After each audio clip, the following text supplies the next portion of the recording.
এটা গুৰুত্বপূৰ্ণ খবৰৰ সৈতে ইউনিভাৰ্চিটি নিউজ ষ্টুডিঅ' মজে মই কৈছোঁ সুদখোৰ আৰু ভূমাফিয়াৰ বিৰুদ্ধে ঢিঙা চুৰ প্ৰতিবাদ ব্যৱস্থা গ্ৰহণৰ বাবে প্ৰশাসনক দাবীপত্ৰ প্ৰেৰণ news desk report university news.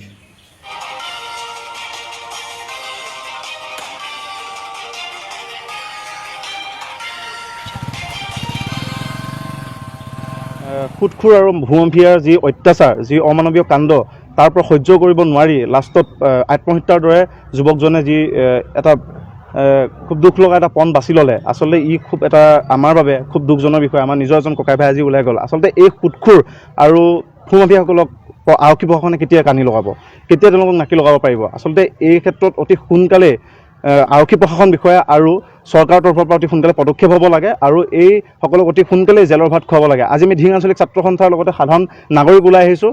আজি ঢিং থানাত আমি এখনি দাবীপত্ৰ প্ৰেৰণ কৰিছোঁ। ইয়াৰ যোগেদি আমি এইটো ক'ব বিচাৰিছোঁ অতি সোনকালে এইসকলৰ পৰা আমাৰ সাধাৰণ ৰাইজ পৰিত্ৰাণ পাব লাগে আৰু ঢিঙত এনেধৰণৰ অমানৱীয় ঘটনাবোৰ পুনৰ ঘটিব যাতে নালাগে আৰু আগন্তুক দিনত কোনো এনেকুৱা পৰিয়াল, কোনো এনেকুৱা ভুক্তভোগী পৰিয়াল যাতে আৰু পুনৰ চিনাক্তকৰণ নহয়। আচলতে এই সকলোসমূহ ঢিঙত নিকা হ'ব লাগে।